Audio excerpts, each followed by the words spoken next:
My name is Amari Carter. I am 32 years old, a staff sergeant in the United States Army. I have faced blinding sandstorms in the Middle East and live fire exercises where the ground shook beneath my boots. But I never imagined the most brutal battlefield of my life would be a dining room table on Christmas Eve. That night, my mother-in-law, Judith, slammed her heavy silver fork down onto the table, pointed a manicured finger directly in my face in front of 12 guests, and hissed, "You are completely useless, Amari. How can a woman who only knows how to hold a gun possibly know how to keep a husband?"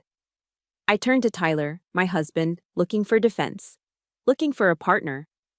But he just casually sipped his expensive red wine, didn't even look at me, and issued an order.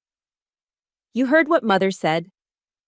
If you can't act like a normal woman, then leave. Don't come back until you know how to apologize to her." They thought I would cry, or beg, like I had so many times before. But they forgot who I am. In the military, when we are ambushed, we don't run away. We execute a tactical retreat to reload and counterattack. And that is exactly what I did. They think I'm weak, but they are about to learn a lesson they will never forget. If you are ready to watch me demand justice and make them pay the price, type karma in the comments. Don't forget to subscribe because my counterattack starts right now. The kitchen was a war zone, but not the kind I was trained for. There was no shrapnel, no enemy fire, just the suffocating heat of a double oven and the overwhelming scent of cinnamon and nutmeg. I wiped a bead of sweat from my forehead with the back of my wrist, careful not to get flour on my forehead. My hands, usually steady when assembling an M4 carbine in the dark, were trembling slightly as I wove the lattice crust over the apple pie. I had been up since 0500 hours, peeling 5 pounds of Granny Smith apples by hand, making the dough from scratch, trying to create something perfect, something undeniable. "You're making a mess, Amari." The voice cut through the warmth of the kitchen like a blade of ice. Judith, my mother-in-law, stood in the doorway. She looked immaculate in a silk blouse that probably cost more than my monthly base pay. She wasn't cooking. She never cooked. On the counter behind her sat piles of gourmet boxes from a high-end catering company in D.C. Honey-glazed ham, scalloped potatoes, green beans almondine, all ready to be plated on her bone china and passed off as hospitality. "I'll clean it up, Judith," I said, my voice tight. "I just wanted to make Tyler's favorite, homemade." She wrinkled her nose, looking at my hands. My knuckles were rough, the skin calloused from years of drills, ropes, and cold steel. They weren't the soft, lotion-soaked hands of the women in her Northern Virginia circle. "Just make sure you're showered before the guests arrive," she sniffed, turning on her heel. "You smell like labor." 2 hours later, I was sitting at the long mahogany dining table, trapped in a green velvet dress that Tyler had insisted I wear. It was beautiful, I suppose, but it felt like a straitjacket. I felt exposed without my uniform, without the armor that told the world who I was. Around me, the air was thick with the clinking of crystal glasses and the polite, hollow laughter of 12 strangers, friends of Judith, people from the country club, people who had never worried about a deployment schedule in their lives. They ate the catered ham. They drank the spiked eggnog. And then, Judith brought out the pie. My pie. It sat in the center of the table, golden brown and bubbling perfectly. A small spark of pride lit up in my chest. Maybe, I thought, maybe this is the peace offering that works. Judith sliced a piece, the silver server clinking against the plate. She took a small theatrical bite. The table went silent, waiting for the verdict. She chewed slowly, her face twisting into a grimace of distaste. She reached for her water glass, taking a frantic sip as if she needed to wash away something foul. "Oh dear," she sighed, loud enough for the neighbors to hear. "It's so dry." My heart hammered against my ribs. "I used the recipe Tyler likes," I said, my voice barely a whisper. "Well, it reflects its maker, doesn't it?" Judith smiled, a cold, shark-like expression. "Dry, hard, lacking sweetness." She turned to the woman on her right. You know, Tyler's cousin just married that lovely girl, Emily, a preschool teacher. Now that is a woman with a nurturing spirit. Her baking simply melts in your mouth. The guest chuckled politely. I gripped my napkin under the table so hard my knuckles turned white. I am a staff sergeant in the United States Army, Judith, I said, the words slipping out before I could stop them. I nurture the safety of this country. The room went dead silent. The air pressure dropped. I had broken the cardinal rule of the Carter household. Do not talk back to the Queen. Judith slowly set her fork down. The metal hit the wood with a violence that made the candle flames flicker. She looked at me with pure, unadulterated loathing. You are completely useless, Amari, she hissed. Look at you. You sit there with your rough hands and your aggressive tone. The army might have taught you to kill, but they certainly didn't teach you how to be a woman, did they? How do you expect to keep a husband when you can't even provide a decent dessert? I felt the blood rush to my face, a mix of humiliation and rage that tasted like copper in my mouth. I turned to the man next to me. My husband. The man I had supported while he found himself between jobs. The man whose student loans were being paid off by my hazard pay. Tyler, I said, my voice trembling. Are you going to let her speak to me like that? Tyler swirled his glass of Merlot. He stared into the red liquid, refusing to meet my eyes. He looked small, pathetic. A 34-year-old boy afraid of his mother's shadow.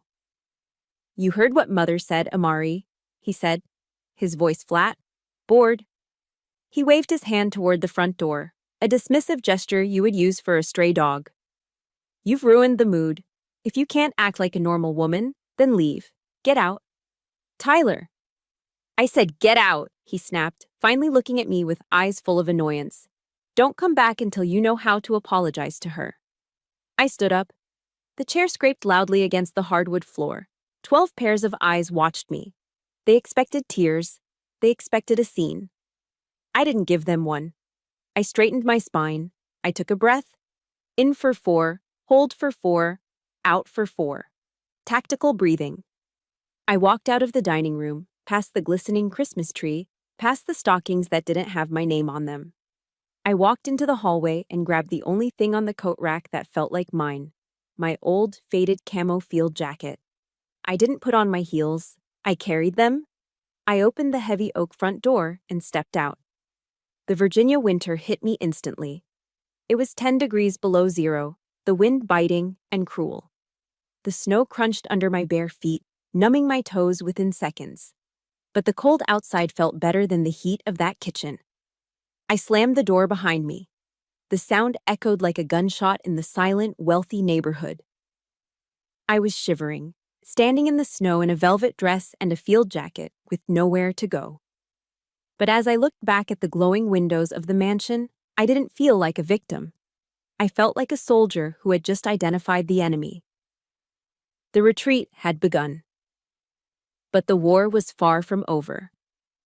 The engine of my Ford truck groaned as I turned the key, a reluctant sound that matched the heaviness in my chest. I didn't drive away immediately. I couldn't. My hands were shaking too badly to grip the steering wheel.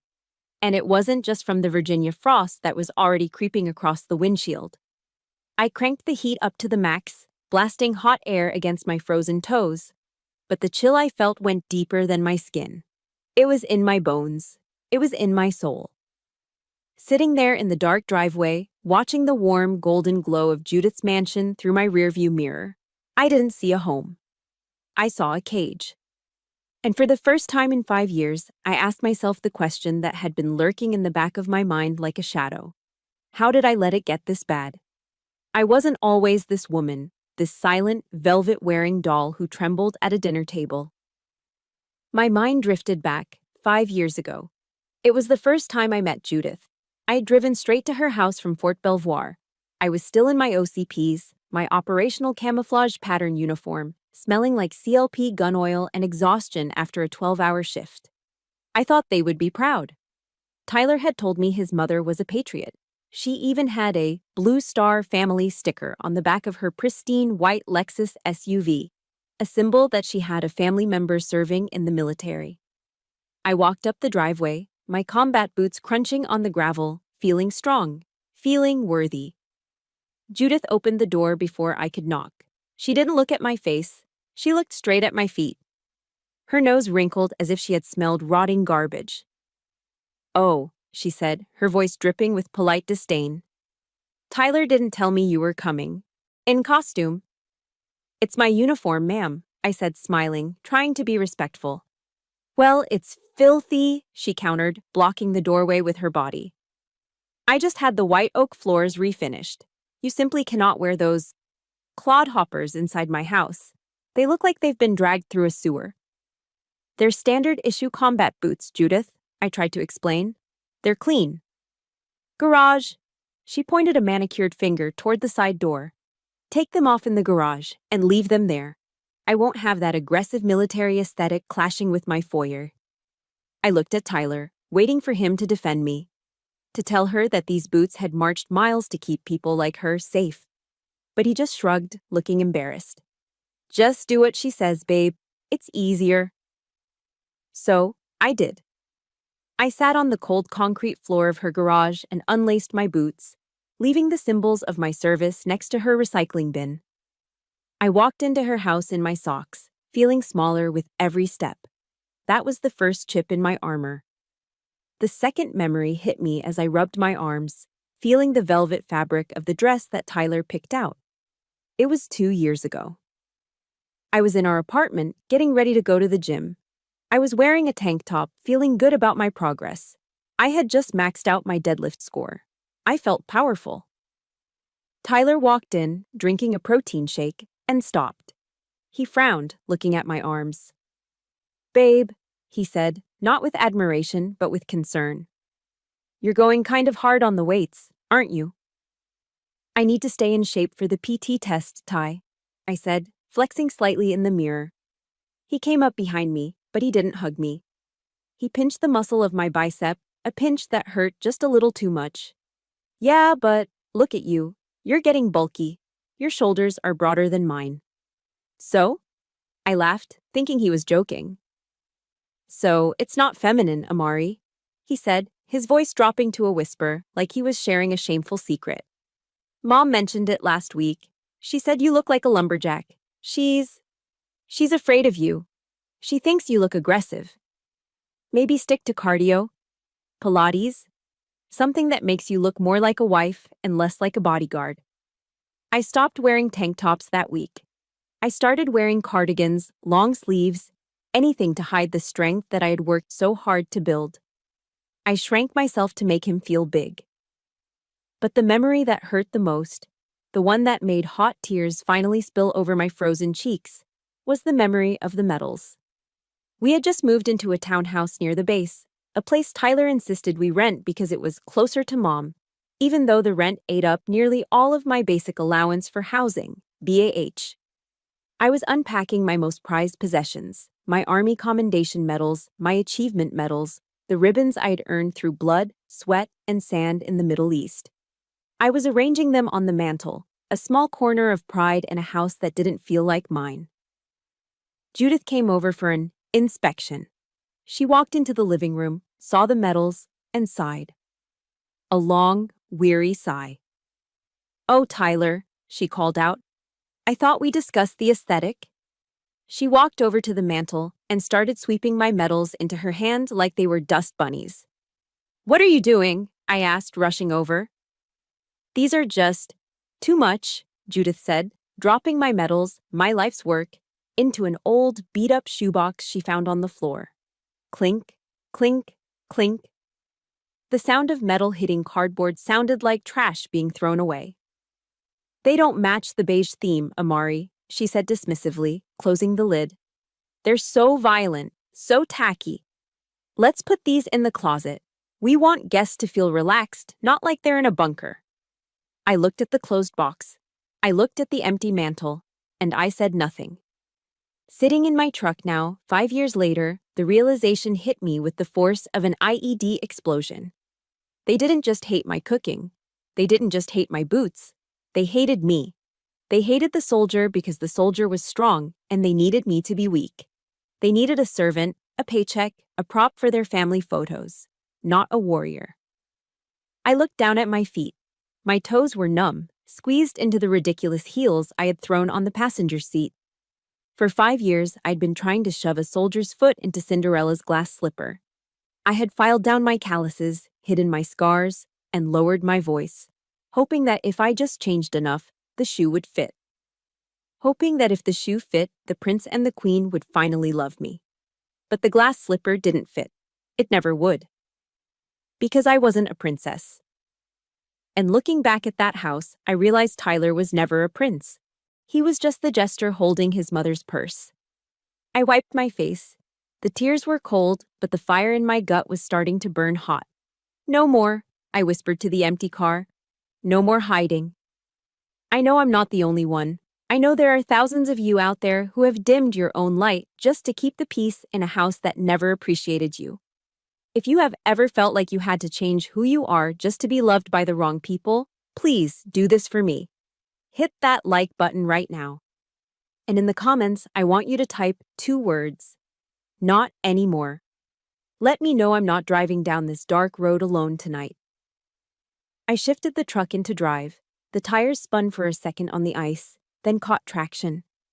I didn't look back at the mansion. I turned toward the highway, toward the cheap motel lights in the distance.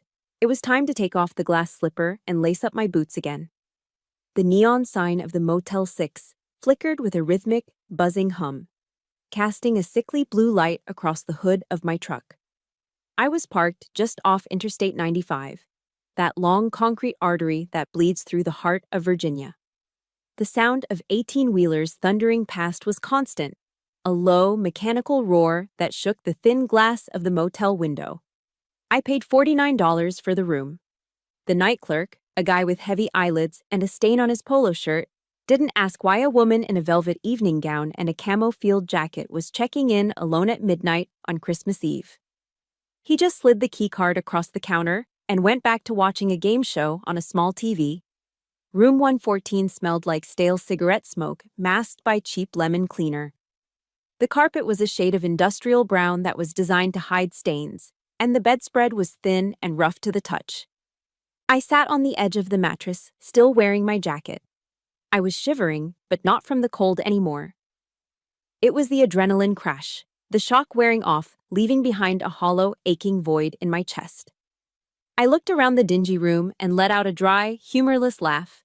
I had slept in shipping containers in the middle of the Iraqi desert. I had slept in holes dug into the sand while sandstorms howled like banshees overhead. I had slept in barracks where the air conditioning broke when it was 120 degrees outside. But in those places, as miserable as they were, I was never truly alone. I closed my eyes and could almost hear the sounds of my platoon. The sound of Rodriguez cracking a joke about the terrible MREs. The sound of Miller cleaning his weapon. The feeling of knowing that if I closed my eyes, someone else was on watch. Someone had my 6. In the sandbox, we were miserable together. We were a unit. Here, in this civilized world, just 20 miles away from a $1 million mansion filled with people who were supposed to be my family, I was completely isolated. I was a ghost. My phone buzzed in my pocket, startling me. The vibration felt like a taser against my thigh. I pulled it out, my heart doing a traitorous little flip in my chest. A part of me, the part that had spent 5 years trying to be the perfect wife, hoped it was Tyler. I hoped he had woken up from his stupor. I hoped he was calling to say he was sorry, that he was coming to get me, that he loved me more than his mother's approval. The screen lit up the dark room. It was a text from Tyler. I stared at the words, reading them over and over again, trying to find a hidden meaning, trying to find the apology. "Are you pulling a stunt? Seriously, Amari? Get back here before the neighbors notice your truck is gone. You're making me look like an idiot. Mom is furious." I read it a 4th time. Not. "Are you safe?" Not. "Are you cold?" Not. "I'm sorry. Just neighbors. Appearance." "Mom." Something inside me snapped. It wasn't a loud snap, like a bone breaking. It was quiet, like a thread finally giving way under too much tension. For years, I had told myself that Tyler was just caught in the middle. I told myself he was a victim of his mother's overbearing personality, just like I was. I made excuses for him. He's stressed, he's trying, he loves me, he just doesn't know how to show it when she's around. But looking at that text message, illuminated by the harsh blue light of the motel sign outside, the excuse crumbled. He wasn't a victim, he was an accomplice. In the Army, we live by the warrior ethos. One line is burned into our brains from the first day of basic training: I will never leave a fallen comrade. It doesn't matter if you're under fire, it doesn't matter if you're tired, you do not leave your people behind. You drag them out. You carry them. You die for them if you have to. Tyler hadn't just left a fallen comrade. He had pushed me down and walked away because he was afraid the neighbors might see him helping me up. I felt a tear slide down my cheek, hot and angry. I wiped it away furiously. Discipline equals freedom. The voice in my head belonged to Jocko Willink, a retired Navy SEAL commander whose podcast I listened to during my long commutes to the base. He talked about detachment, about stepping back from the chaos of emotions to see the tactical reality of a situation. Detach, I told myself. Look at the battlefield, Sergeant Carter. I looked at the phone again. That device was my tether to them. It was the leash Tyler used to jerk me back into line. He expected a reply. He expected me to type out a frantic apology, to say I was just blowing off steam, to ask if I could come home if I parked around the back. He expected the Amari who needed his validation to survive. But that Amari was freezing to death in a velvet dress. I remembered another thing Jocko said. There is no growth in the comfort zone. Judith's house, with its radiant floor heating and catered food, was supposed to be a comfort zone. But it wasn't. It was a kill zone for my self-respect. This motel room, this dirty, cold, lonely box on the side of I-95, this was the discomfort zone. This was where the pain was. And if the doctrine was right, this was where I was going to grow. My thumb hovered over the reply button. My old instinct screamed at me to fix it. Don't make him matter. Just go back. It's easier. But then I looked at my hand holding the phone. The scar on my thumb from a knife slip during survival training. The calluses on my palms. These were hands trained for war. Why was I using them to beg for scraps of affection from a coward? No copy, I whispered to the empty room. I didn't type a response. I didn't try to explain myself. Explanation is a sign of weakness when you're dealing with a tyrant. Instead, I pressed the power button on the side of the phone. The screen asked, "Slide to power off." I slid my thumb across the glass. The light died. The screen went black. The connection to Tyler, to Judith, to the guilt, to the manipulation. It was severed. The silence in the room changed. It wasn't the silence of loneliness anymore. It was the silence of a radio blackout. Tactical silence. I placed the dead phone on the nightstand next to a plastic-wrapped cup. I laid back on the lumpy pillows, pulling the thin polyester blanket up to my chin. I was still cold. I was still heartbroken. My bank account was shared with a man who viewed me as a liability, and I had no idea where I would live next week. But as I stared up at the water-stained ceiling, listening to the relentless rhythm of the highway traffic outside, I realized something. I wasn't waiting for orders anymore. I was in command. The tactical retreat was underway. Now, I just had to survive the night so I could plan the counteroffensive at dawn. The Waffle House off Route 1 was a sanctuary of grease, coffee, and unpretentious noise. It was the complete opposite of Judith's sterile, silent mansion.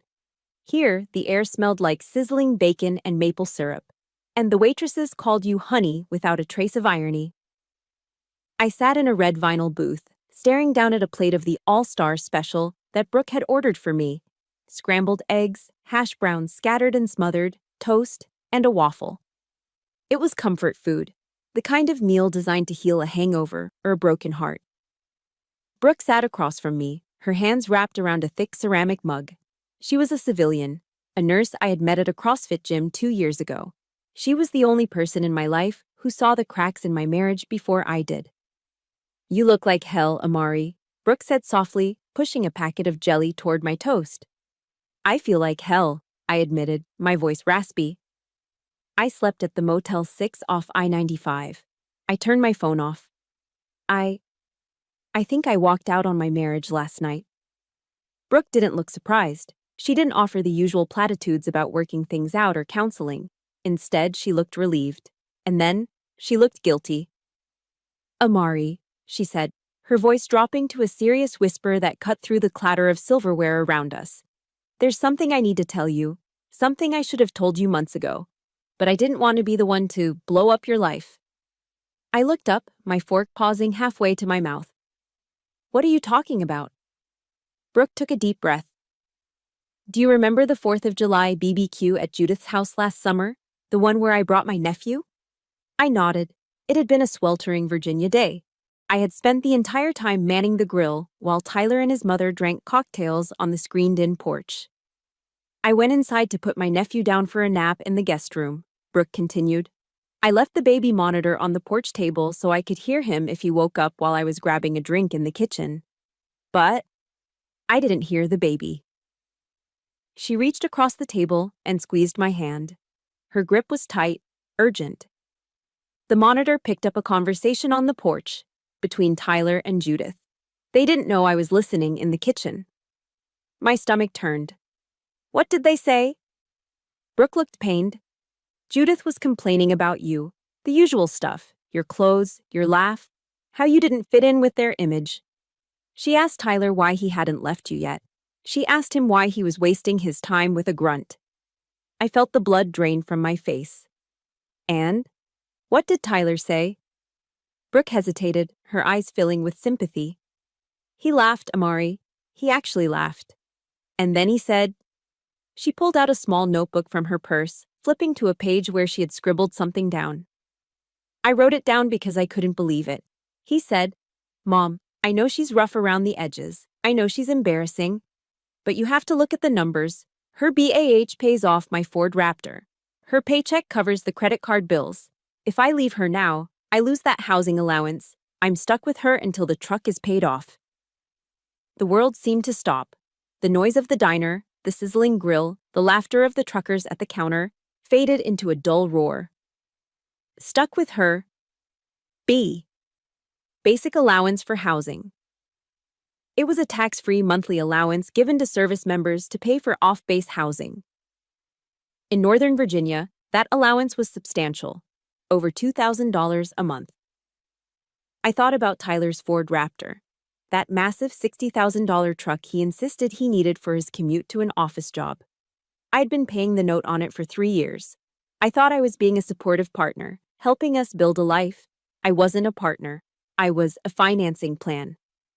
He said he was stuck with me, I whispered, the words tasting like ash. He called you a cash cow, Amari, Brooke said, her voice shaking with anger. He isn't weak. He isn't a mama's boy who can't stand up for himself. He's a leech. He's using you. I felt a wave of nausea. All the times Tyler had asked to borrow money, all the times he suggested we use my card for dinner because he was short this week, all the times he pushed me to take extra shifts or volunteer for deployments because we need the savings. It wasn't for us. It was for him. I didn't want to believe it, I said, tears welling up again. I thought he just struggled with money. He doesn't struggle with money, Brooke said firmly. He struggles with morality. She pulled out her phone. There's one more thing. After the BBQ, I tracked down Catherine. You know, the crazy ex Tyler always talks about. The one who supposedly cheated on him. Brooke nodded. I called her this morning while you were on your way here. I told her you walked out. She wants to talk to you. Brooke tapped the screen and put the phone on speaker, sliding it toward me on the Formica table. Hello? A woman's voice came through, clear and sharp. Catherine, it's Amari, I said, my voice trembling. Amari, Catherine said. Her tone wasn't hostile. It was full of pity. Did he do it? Did he finally drain you dry? I don't understand, I stammered. Tyler told me you cheated on him, that you broke his heart. Catherine let out a bitter, cynical laugh. Honey, I never cheated. I got laid off from my marketing job. The second, my unemployment check wasn't enough to cover his golf club membership fees. Judith started a rumor that I was seeing someone else. She poisoned the well so Tyler could dump me without looking like the bad guy. Tyler doesn't date women for love. He dates income streams. I sat back against the booth, stunned. The pieces of the puzzle were slamming together with violent force. Judith didn't hate me because I was a soldier. She hated me because I was uncontrollable, yet she tolerated me because I was profitable. And Tyler? Tyler didn't love me. He didn't even like me. He was stuck with me because I was paying for the lifestyle he felt entitled to. This wasn't just a bad marriage. This was fraud. Financial and emotional fraud. He's going to try to get you back, Catherine warned through the phone. He needs that BAH. Don't let him gaslight you. He already tried, I said, thinking of the text message. Get back here before the neighbors notice. Thank you, Catherine, I said softly. Brooke hung up the phone and looked at me. So? Now you know. The question is, Sergeant Carter, what are you going to do about it? I looked down at my hands, the hands that knew how to assemble a weapon in the dark, the hands that had held the hands of dying soldiers, the hands that had baked a pie from scratch for people who saw me as nothing more than an ATM machine. The sadness that had been drowning me since last night began to evaporate. In its place, a cold, hard resolve started to solidify. It was the feeling of switching a safety selector from safe to semi. They think I'm just a dumb grunt, I said, my voice low and steady. They think I'm just a paycheck. I looked up at Brooke, and for the first time in 24 hours, my eyes were dry. They forgot one thing, I said. You don't steal from the U.S. government, and you sure as hell don't steal from a staff sergeant. Brooke smiled, a fierce, predatory grin. That's the spirit. I'm not going back to apologize, I said, reaching for my coffee. I'm going to initiate a hostile takeover. The truth was out. The intelligence had been gathered, the enemy was identified, and they had absolutely no idea what was coming for them. Walking out of the Waffle House, the winter air hit me like a physical slap, but it was nothing compared to what was happening in my pocket. I had turned my phone back on inside the diner to take Catherine's call, and now it was vibrating violently, a continuous, angry buzz against my hip. It wasn't just one or two messages, it was a barrage. I pulled the device out, squinting against the harsh, mid-morning sun. My screen was filled with notifications, missed calls from numbers I didn't recognize, Facebook notifications. But the one that stopped my heart was a text from Sergeant First Class Miller, my platoon sergeant, and a man who didn't deal in rumors. Carter, I'm getting calls. People saying you've gone 10-7, saying you're a danger to yourself. Do I need to get the commander involved, or is this civvy bullshit? Report in. My stomach dropped through the floor. Gone 10-7 was police code for out of service, but in our world, in the rumor mill of the base, it meant something darker. It meant a mental break. What is it? Brooke asked, noticing the color drain from my face as we stood by her car. Miller just texted me, I said, my voice tight. Someone is telling people I'm having a psychotic break. Someone is saying I'm suicidal. Brooke frowned, whipping out her own phone. Let me check the local pages. If this is happening, it started somewhere. She scrolled for a moment, her thumb moving furiously. Then she stopped, her jaw clenched. Oh, that witch, Brooke hissed. That absolute, self-righteous witch. She turned her screen toward me. It was a post from the private Facebook group of the Ladies' Auxiliary of Northern Virginia, Judith's inner circle of church friends and country club wives. The post read, Sisters, please lift up the Carter family in prayer this morning. My poor daughter-in-law, Amari, is suffering from a severe episode. The war has finally caught up to her mind. She's confused, aggressive, and missing. We fear for her safety and ours. Please pray for Tyler as he navigates this tragedy with a veteran who has lost her way. PTSD. Prayer Warriors. I stared at the screen, reading the comments underneath. Oh no, those poor soldiers. They bring the violence home with them. Praying for Tyler. He's such a saint for dealing with that. I heard she threatened them at dinner. So scary. She weaponized the prayer chain, I whispered, a cold fury rising in my chest.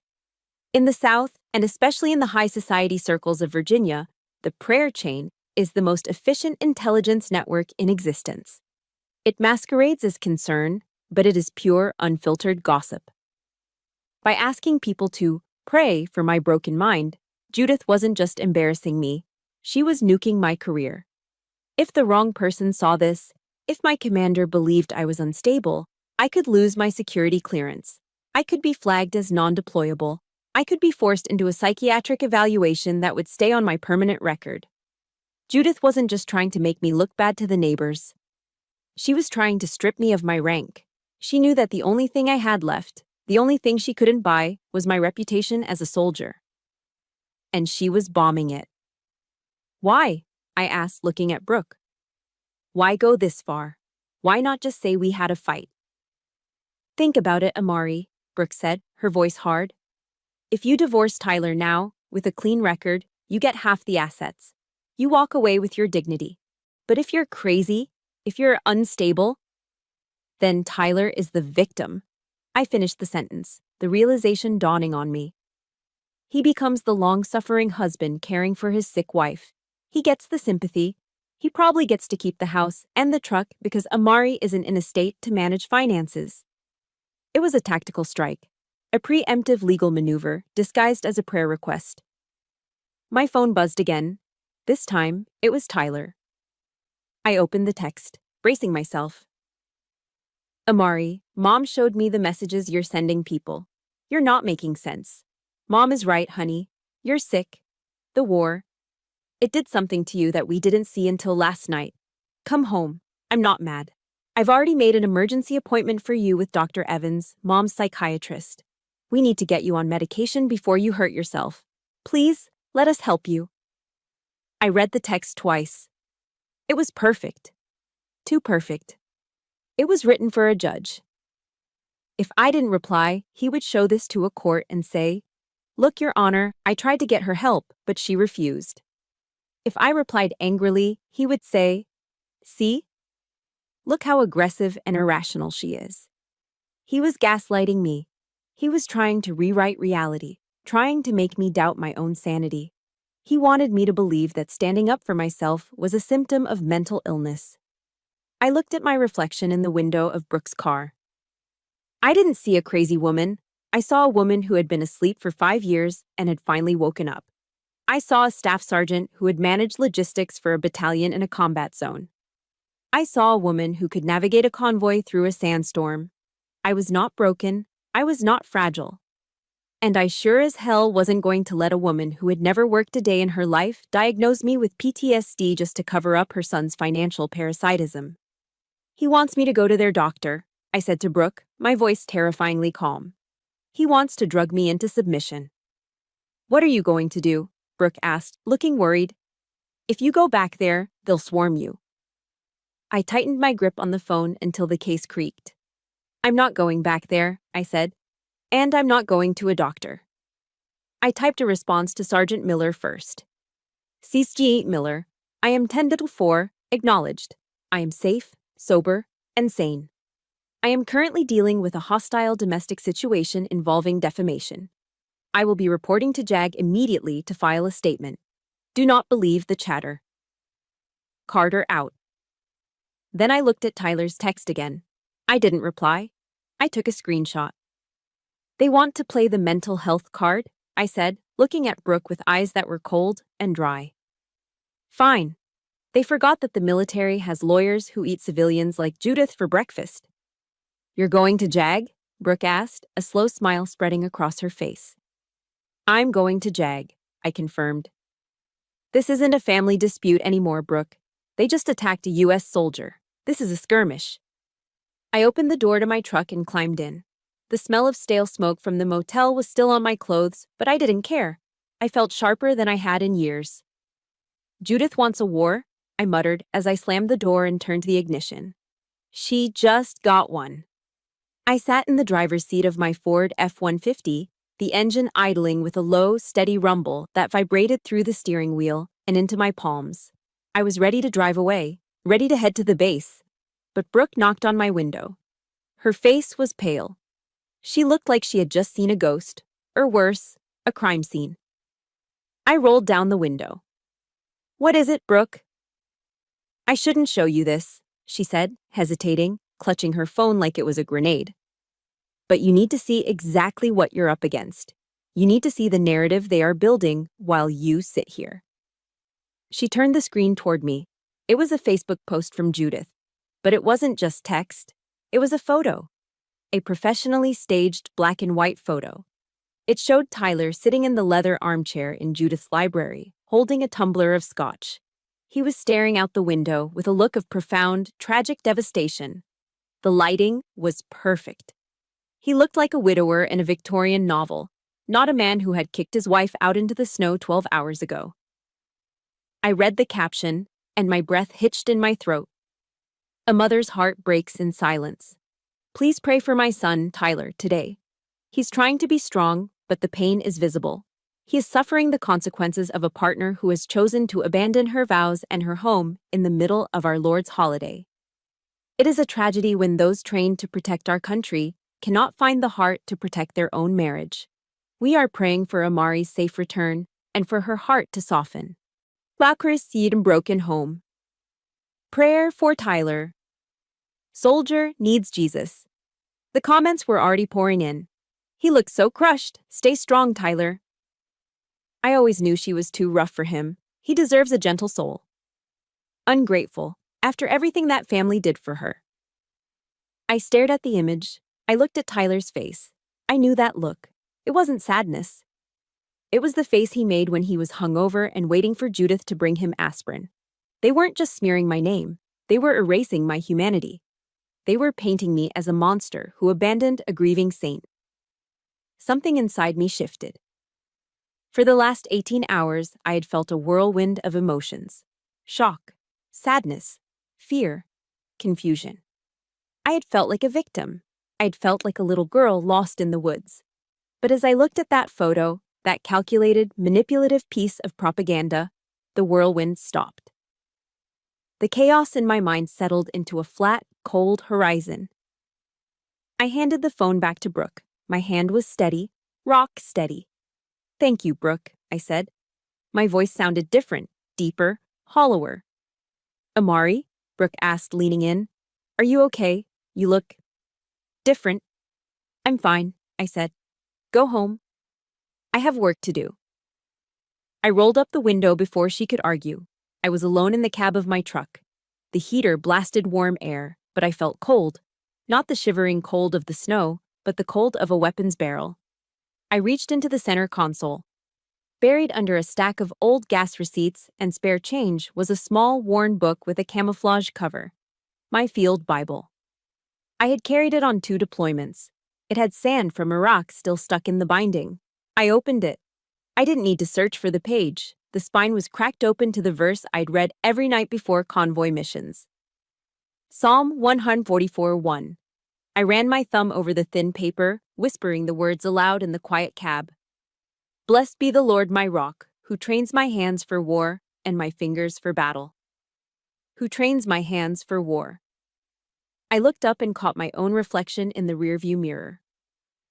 For 5 years, I'd avoided looking at myself. I had avoided the mirror because I didn't recognize the woman looking back. The woman in the velvet dresses, the woman who apologized for existing, the woman who made herself small.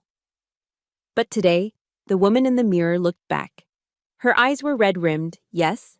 Her hair was messy. But the gaze was sharp. It was the 1,000-yard stare of a non-commissioned officer who had just assessed a threat and authorized the use of force. I wasn't a daughter-in-law anymore. I wasn't a wife. I wasn't a charity case. I was Staff Sergeant Amari Carter, United States Army. I managed logistics for a battalion. I was responsible for millions of dollars in equipment and the lives of soldiers. I didn't crumble under pressure. I ate pressure for breakfast. Judith and Tyler thought they were dealing with a broken woman. They thought they were dealing with a country bumpkin who would come crawling back for forgiveness because she had nowhere else to go. They had absolutely no idea who they had just declared war on. They want a villain, I said to the reflection in the mirror. Fine, I'll play the villain. I slammed my hand down on the steering wheel. The thud echoed through the cab, a sound of finality. But I won't play by their rules. I put the truck in gear. I didn't turn right toward the highway that led back to Judith's neighborhood. I didn't turn back toward the motel to hide. I turned left, toward Fort Belvoir. I wasn't going home to argue.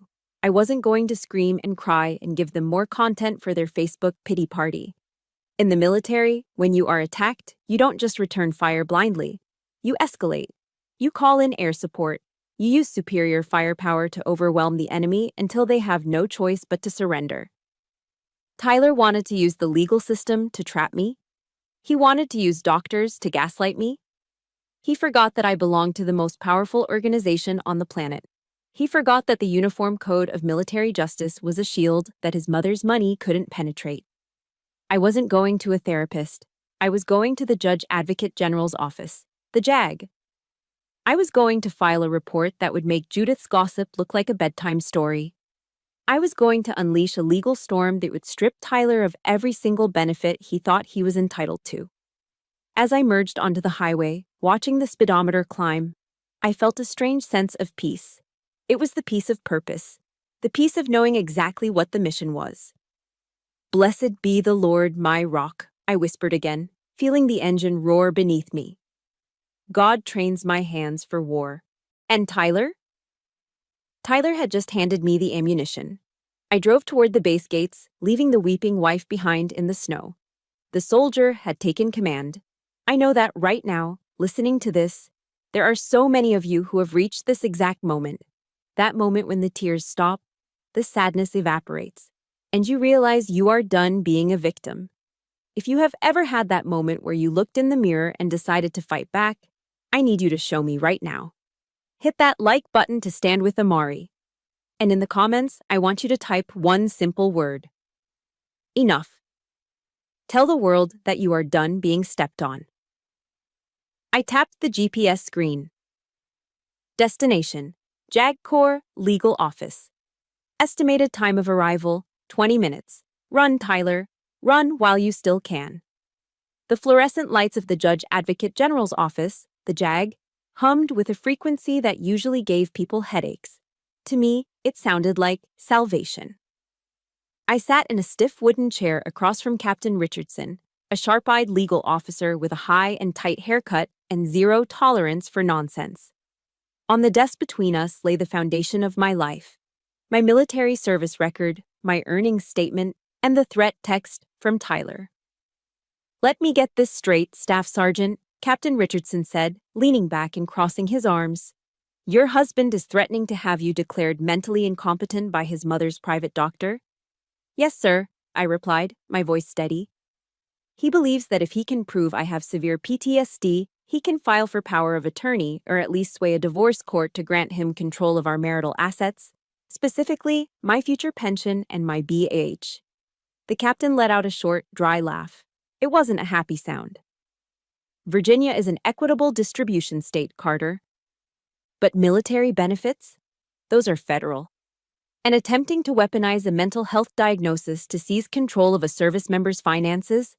That borders on fraud. Especially if we can prove he's the one creating the hostile environment." He slid a notepad toward me. "He can't touch your disability. He can't touch your pension unless a court awards it as property, and no judge is going to give a dime to a man who kicked his wife out into the snow on Christmas Eve. You are the soldier here. You are the one protected by the Service Members Civil Relief Act in specific contexts. We're going to make sure he knows that." I felt a knot in my chest loosen. "So, I have the high ground?" "You have the high ground," he confirmed. "But you need ammunition. I need you to document everything, every dollar, every insult, every text message." "I'm on it, sir." I left his office and headed straight for the base library. I needed a computer, a printer, and a red pen. For the next 3 hours, I didn't think about my broken heart. I didn't think about the cold look in Judith's eyes. I became a forensic accountant. I logged into our joint bank account. I had always been too tired after work to look closely at the statements. I just made sure the bills were paid and trusted Tyler to handle the discretionary spending. Trust? It's a dangerous thing when placed in the wrong hands. I hit print on the last 24 months of statements. The printer churned out page after page, warm and heavy in my hands. I sat at a corner table and uncapped my red pen. First, I circled my deposits. the Army paycheck, the BAH, basic allowance for housing. It was consistent, reliable. Then I looked at the withdrawals. The red ink started to bleed across the page like a wound. Titleist TS3 driver, $549.99. Myrtle Beach Golf Resort, 1,200 $. Total wine and more, 340 $, a weekly. Porsche of Arlington. Service depth for his project car, 800 $. Grohars. I stopped at one entry from last month. Tiffany & Co. 450 $. Force. I touched the paper. I hadn't received anything from Tiffany's. I hadn't received a birthday gift, an anniversary gift, or a Christmas gift in 3 years. I scrolled back to the date. November 14th. That was the week of his mother's birthday. He had used my hazard pay, money I earned while dodging mortar fire, to buy his mother a silver bracelet. And then he had come home and told me we couldn't afford to replace the bald tires on my truck. Unbelievable, I whispered. I did the math in the margins. Over the last 2 years, Tyler had spent 80% of our combined liquid income. My salary wasn't building our future. It was funding his cosplay of a wealthy aristocrat. He wasn't stuck with me, as he told his mother. He was dependent on me. I was his host organism. I organized the stack of papers. This wasn't just spending. Under the law, this was dissipation of marital assets. He was wasting our money on personal indulgences while I scrimped and saved. I opened a blank Word document. It was time to write the letter. But this wasn't going to be a tear-stained letter of resignation. I treated it like a DA Form 2823, a sworn statement. Subject: Incident Report. Financial irregularities and domestic displacement. I typed furiously, the keys clacking like machine gun fire in the quiet library. I listed the facts. Cold, hard, undeniable. Item 1. On 24 DEC at 2000 hours, Judith Sterling verbally assaulted me regarding my profession. Item 2. On 24 DEC at 2015 hours, Tyler Carter evicted me from the marital residence. Item 3. Review of financial records indicates unauthorized expenditure of $42,000 over 24 months on non-marital goods. Specifically, I attached the screenshots of the text messages where he threatened to force me into psychiatric care. I attached the photos of the bank statements with the red circles. I added the email addresses to the recipient line. 2. Tyler Carter. CC. Judith Sterling. CC. Reverend Thomas, Judith's pastor. CC. The entire Sterling family mailing list, which I had access to from planning the BBQ. I hovered the mouse over the send button. Not yet, I told myself. Strategic patience. If I sent it now, they would blow up my phone while I was still vulnerable. They would come to the base. They would try to intercept me. I needed to be a ghost when this bomb went off. I clicked Save to Drafts. I packed up my evidence, my receipts, literally and figuratively, and walked out of the library. My final stop was the company headquarters. First Sergeant Miller looked up from his desk when I walked in. He saw the look on my face.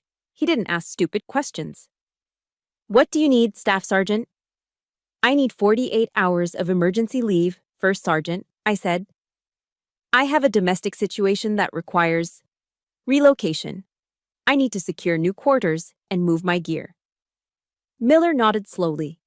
You need a truck? You need bodies? Negative, Top. I need to do this quietly. I need to extract my personal effects from a hostile environment without engaging the enemy. He signed the form without blinking. Granted. You go dark.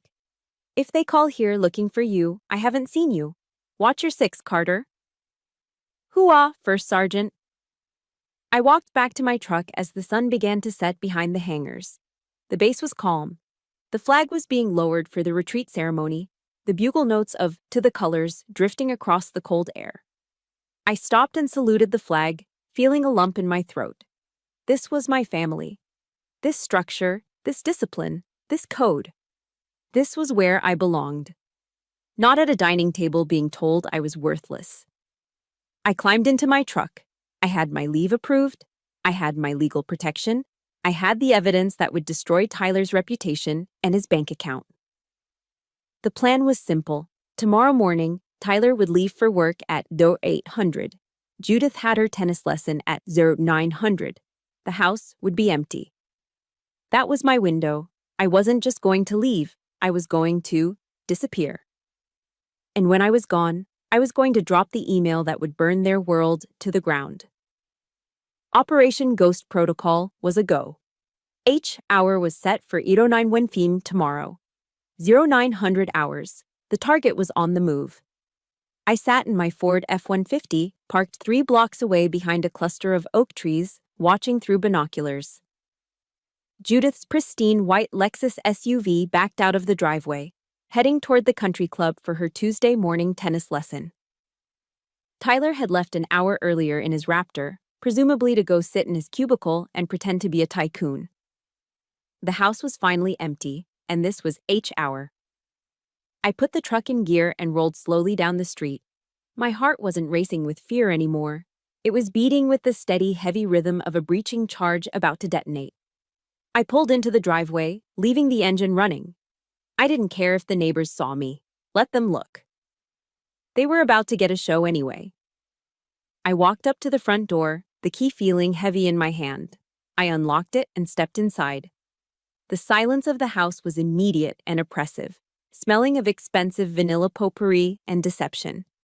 For years, walking into this foyer had made my stomach knot with anxiety, wondering what I had done wrong, what speck of dust Judith would find, what passive-aggressive comment Tyler would make. Today, I felt nothing but the urge to purge. I moved fast. I didn't run. Running attracts attention, but I moved with a purpose. I went straight to the master bedroom and dragged my old, olive-drab military duffel bag out from the back of the closet where Tyler had insisted I hide it. I unzipped it, the sound loud in the quiet room. I ignored the rack of clothes Judith had curated for me. The crushed velvet dresses, the pastel cardigans, the ridiculous high heels that pinched my toes hung there like costumes for a play I'd been forced to star in. I left them all. I didn't want a single thread of that life touching my skin ever again. I went to the bottom drawer and grabbed my OCP uniforms, my PT gear, my worn-in combat boots. I grabbed the few books on military history that Tyler had called boring and my survival knife. Then, I went to the guest room closet, found the shoebox, and opened the lid. There they were, my commendation medals, my achievement medals, the ribbons that represented years of my life, sand in my teeth, and friends lost. Judith had tossed them in here like they were junk jewelry. I gently wrapped them in a t-shirt and placed them in the safest pocket of my duffel bag. "Let's go, Gunner," I called out softly. From the laundry room, a golden head popped up. Gunner, our 6-year-old golden retriever, trotted out, his tail wagging uncertainly. He was the only living thing in this house that had ever shown me unconditional love, yet Tyler hated walking him because dog hair ruins the car upholstery. I clipped the leash onto his collar and whispered, "You're coming with me, buddy. We're done here." He seemed to understand, pressing his side against my leg without a bark. I hauled the heavy duffel bag over my shoulder. It weighed about 50 pounds, but it felt light as a feather. I had one last stop, the kitchen. I walked to the massive marble island, the centerpiece of Judith's pride, and reached into my pocket to pull out my wedding ring. It sparkled under the recessed lighting, a 2-carat diamond that I knew was high-grade cubic zirconia because I had found the receipt in his glove compartment 3 years ago. I placed the fake ring in the center of the counter. Then I reached into my other pocket and pulled out the challenge coin. Tyler kept it on his desk, claiming a 2-star general had palmed it to him for his civilian leadership, but it was a $15.99 eBay purchase. To a soldier, a challenge coin is sacred. Buying one is stolen valor, the ultimate insult. I placed the fake coin right next to the fake ring. The symbolism was perfect. A fake marriage, a fake honor, a fake life. "Checkmate," I whispered. I walked out the front door with Gunner at my heel. The cold air felt like freedom. I threw the duffel bag into the bed of the truck, helped Gunner into the passenger seat, and climbed in behind the wheel. But I didn't put the truck in drive yet. I pulled out my phone and opened the drafts folder. The email was there. The subject line, "Incident Report, Financial Irregularities and Domestic Displacement." Attached were the bank statements showing the golf clubs, the liquor, the debt payments, the screenshots of the gaslighting texts, and the police report reference number I had just filed with the JAG. The recipient list was a work of art. Tyler, Judith, Reverend Thomas, the Sterling Family Reunion list, and the HOA board president. My thumb hovered over the send button. For a split second, I thought about the fallout. This wasn't just a breakup. This was a nuclear detonation. I pressed send. The little sent swoosh sound echoed in the cab. It was done. The missile was in the air. I put the truck in drive and peeled out of the driveway, the tires kicking up a spray of slush. I didn't look back to see the explosion. I knew exactly how the timeline would play out in my absence. As I drove toward the base, creating distance between the soldier and the battlefield, I played the scenario out in my head like a tactical simulation. I knew that in about 2 hours, Tyler would come home early, probably expecting to find me crying in the kitchen. Instead, he would walk into a tomb. I could imagine his voice echoing off the hardwood floors, leading him to the kitchen where he would find the ring and the coin, sitting on the cold marble. A final middle finger from the wife he underestimated. My visualization was confirmed precisely at 11:15 a.m. I was standing in line at the base housing office when my phone lit up. But it wasn't a text from Tyler. It was a notification from the bank app. Alert: joint account frozen due to suspicious activity investigation. And then, the silence broke. My phone started buzzing, not a vibration, but a continuous, frantic spasm. Ding, ding, ding. Messages from Tyler's cousins, messages from the church ladies, messages from Judith. I didn't look at them. I set the phone on the counter, watching the notifications stack up like body bags. Brooke called me 5 minutes later, sounding breathless. "Amari," she gasped. "I'm at the grocery store. Judith is in the produce aisle. She just checked her email on her phone. She just dropped a gallon of milk on the floor. It exploded everywhere. She's screaming at her phone in front of everyone." I leaned back against the counter, stroking Gunner's soft head as a rare, genuine smile spread across my face. "Target destroyed," I said softly. The tactical retreat was over. The counteroffensive had just landed a direct hit. I didn't stick around to watch my former life implode, but in a military town like Northern Virginia, news travels faster than a supersonic jet. And when that news involves a civilian trying to breach a federal military installation, it travels at the speed of light. According to the official military police report I received later, and the gleeful retelling by the young specialist manning the guard shack, Tyler arrived at the Tully Gate of Fort Belvoir exactly 45 minutes after finding the empty house. He wasn't driving calmly. He was speeding in his Ford Raptor, swerving between lanes, fueled by panic and rage. When he pulled up to the checkpoint, he didn't have his identification ready. Instead, he started screaming at the MP on duty, demanding to be let in to retrieve his stolen property. Now, there are 2 things you never do to a military police officer: you never touch them, and you never scream demands at them. Tyler, in his arrogance, did both. When the MP asked him to step out of the vehicle, Tyler apparently lunged for the door handle, shouting, "Do you know who I am? My wife is in there. She stole my dog." The result was swift, violent, and entirely predictable. Tyler didn't get to march into the base and drag me home. Instead, he found himself face down on the cold asphalt with a knee in his back and handcuffs ratcheting tight around his wrists.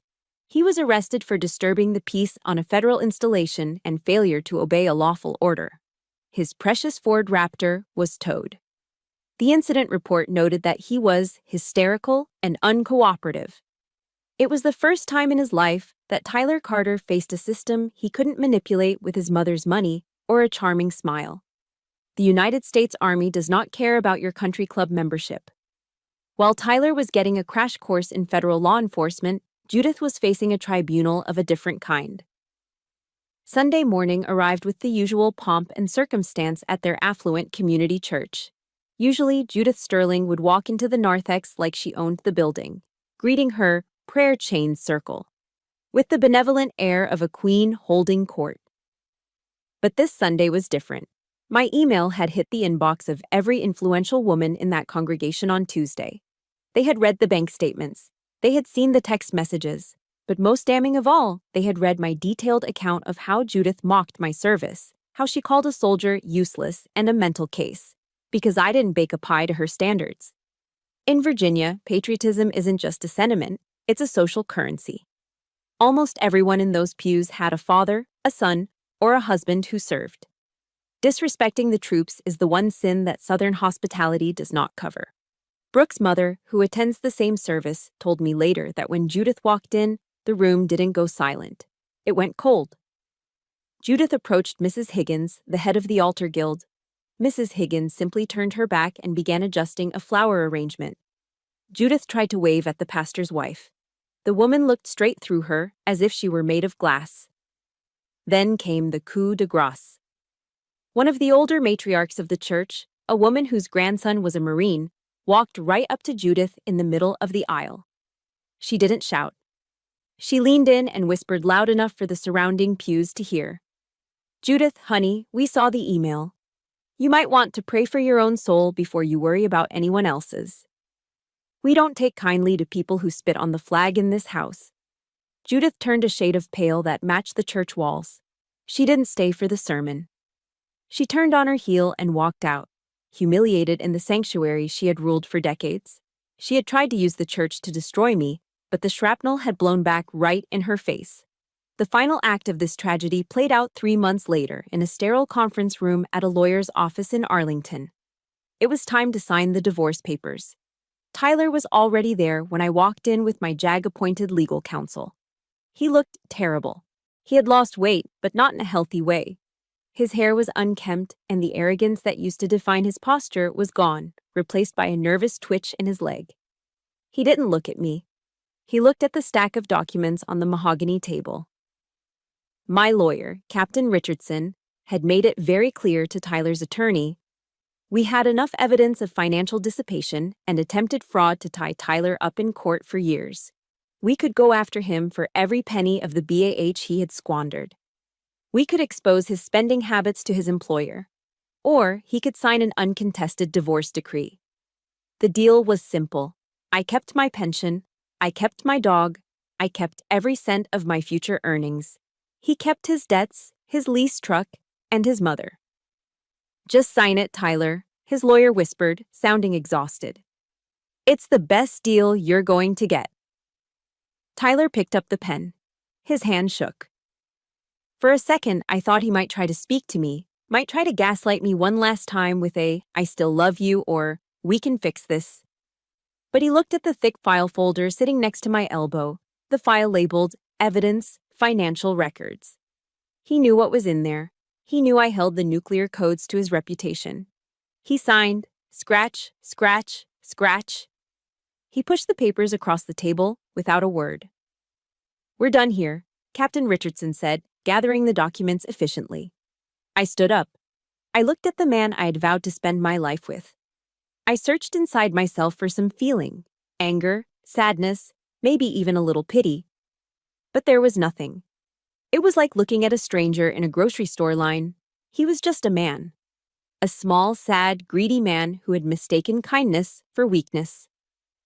"Goodbye, Tyler," I said. My voice was calm, level. He didn't answer. He just stared at the table. I walked out of the office building and stepped onto the sidewalk. The spring air was crisp. The cherry blossoms in DC were just starting to bloom, painting the city in strokes of pink and white. I took a deep breath, filling my lungs until they stretched against my ribs. In the Army, we do these things called ruck marches. You strap a 50-pound pack to your back and march for 12, 15, sometimes 20 miles. The weight grinds into your shoulders. Your hips bruise, your feet blister. You get used to the pain. It becomes a constant, dull background noise to your existence. But the moment you finish, the moment you unclip that waist belt and let the pack drop to the ground, there is a sensation that is impossible to describe to someone who hasn't felt it. It isn't just relief. It feels like you are floating. You feel light. You feel like gravity has lost its hold on you. Standing there on the sidewalk, watching the traffic flow by, I felt exactly like that. The 50-pound rucksack of Judith's criticism was gone. The heavy weight of Tyler's financial parasitism was gone. The constant grinding pressure to be someone I wasn't had simply vanished. I wasn't happy. Happiness would take time to rebuild. But I was light. I walked to my truck, where Gunnar was waiting in the passenger seat, his nose pressed against the window. I unlocked the door and climbed in. "Ready to go home, buddy?" I asked him. Home wasn't a mansion. It wasn't a place filled with expensive furniture. Home was a small apartment near the base. Home was my uniform hanging in the closet. Home was the peace of mind that came from knowing that every dollar in my pocket, every medal on my wall, and every decision I made belonged to me. I put the truck in gear and merged into traffic. The rearview mirror was clear. No one was chasing me. The enemy had been neutralized. The battlefield was cleared. And for the first time in a long time, the road ahead was wide open. "Attention to orders!" The voice of the battalion commander boomed across the parade field, cutting through the crisp Virginia air. I stood at the position of attention, my spine straight as a steel rod, my chin parallel to the ground. But this time, my heart wasn't racing with anxiety. It was swelling with a quiet, undeniable pride. The Secretary of the Army has reposed special trust and confidence in the patriotism, valor, fidelity, and professional excellence of Staff Sergeant Amari Carter. I felt the new rank patch being slapped onto the Velcro of my chest. The 3 chevrons and 2 rockers of a Sergeant First Class, E7, Senior Non-Commissioned Officer. 1 year ago, I had been standing in the snow, shivering in a velvet dress, believing I was worthless. Today, I was standing in the sun, recognized as a leader of soldiers. But the promotion wasn't the only victory. Later that afternoon, I drove my truck, now fully paid off, to a quiet street in Alexandria. I pulled into the driveway of a small 1950s brick bungalow. It wasn't a mansion. It didn't have marble countertops or a 2-story foyer. It had a slightly creaky porch and a yard that needed weeding. But the deed had my name on it, just my name. Gunnar hopped out of the truck and immediately began rolling in the grass, happy to be home. I sat on the porch steps, watching him, realizing that this peace was what I had been fighting for all along. I didn't need a castle. I just needed a fortress where I was safe to be myself. And as it turned out, being myself was exactly what attracted the right kind of attention. I met Jonathan 6 months ago at a Vets in Tech networking mixer in DC. I almost didn't go. I was still gun-shy, still convinced that men only saw me as a paycheck or a project to be fixed. But Brooke dragged me out, promising free appetizers. Jonathan was standing by the bar, wearing a polo shirt that couldn't quite hide the build of a former Marine. He was an engineer now, designing bridges. But he still stood with that distinct devil dog posture. When we were introduced, I instinctively tried to hide my hands. I was ashamed of the calluses, the small scars from range days, the roughness that Tyler had always hated. Jonathan reached out and took my hand firmly. He didn't flinch. He didn't pull away. He ran his thumb over the rough patch on my palm, the exact spot where Tyler used to make a face of disgust. "Machine gunner?" he asked, a knowing smile crinkling the corners of his eyes. "Logistics," I corrected him, feeling a blush rise. "But I spend a lot of time moving crates." "That's a working hand," Jonathan said, looking me right in the eye. "That's the hand of someone who builds things and protects things. It's beautiful." He didn't try to change me. He didn't ask about my BE. He asked about my service. He asked about my dog. And when I told him about the night in the snow, he didn't pity me. He looked furious on my behalf, and then he told me I was the bravest woman he'd ever met. Which brings us to tonight. The sun is setting behind the oak trees in my backyard, casting a warm golden glow over the scene. The air smells like hickory smoke and slow-cooked brisket. This isn't a catered affair with tiny, tasteless hors d'oeuvres. This is a celebration. String lights are draped between the trees, twinkling like fireflies. A local craft brewery has set up a tap station in the corner, pouring cold IPAs and stouts into mason jars. Laughter, loud, genuine, belly-shaking laughter, fills the air. There is no seating chart. There is no dress code. Brooke is manning the smoker, arguing playfully with Sergeant Miller about the proper way to slice ribs. I am inside the house, looking in the mirror. I am wearing a wedding dress. It's white lace, simple and elegant, hitting just below the knee. It fits me perfectly, not because I starved myself to fit into it, but because I bought it for the body I have, strong shoulders and all. You ready, Sarge? Brooke calls out from the hallway. 1 second, I reply. I sit on the edge of the bed and reach for the final piece of my ensemble. I don't reach for glass slippers. I don't reach for strappy heels that make my feet bleed. I reach for a pair of black leather combat boots. But not just any boots. These are Corcorans, spit shine to a mirror finish, the kind you wear with your dress blues. I lace them up tight, left over right. The familiar ritual calms my nerves. I stand up and stomp my heel. The sound is solid, grounded. I walk out the back door. The screen door creaks, and the chatter in the yard dies down. Jonathan is standing under the old oak tree. He's wearing a nice suit, but he's ditched the tie, and he's holding 2 cold beers. When he sees me, his face lights up. He doesn't look at the dress first. He looks at my boots. He throws his head back and laughs, a sound of pure delight. He lifts his beer in a toast. Semper Fi, baby, he mouths to me. Hoo-ah, I whisper back. I walk across the grass. My boots are steady on the earth. I don't wobble. I don't falter. I walk toward the man who loves the soldier just as much as he loves the woman. We exchange vows right there in front of the smoker, with Gunnar sitting between us, chewing on a fallen rib bone. We don't promise to be perfect. We promise to have each other's six. We promise that no one gets left behind. As the party goes into the night, I take a moment to step back. I lean against the fence, sipping a cold lager, watching the people I love. I think about the woman who drove away from that mansion a year ago. I think about the fear, the uncertainty, the feeling that my life was over. I reach into my pocket, not to check a text from a controlling husband, but to touch the small pocket Bible I still carry. Blessed be the Lord my rock, who trains my hands for war. He trained my hands for war so that I could fight my way to this peace. I look directly at you now. Yes, you. The one listening to this story in your car, or your kitchen, or maybe in the dark of your bedroom while everyone else is asleep. I know you. I know that feeling of walking on eggshells. I know the exhaustion of trying to be enough for people who are committed to misunderstanding you. They tell us that love means sacrifice, and that's true. But they forget to tell us that you should never sacrifice your self-respect on the altar of someone else's ego. In the Army, we are taught that retreat is not failure.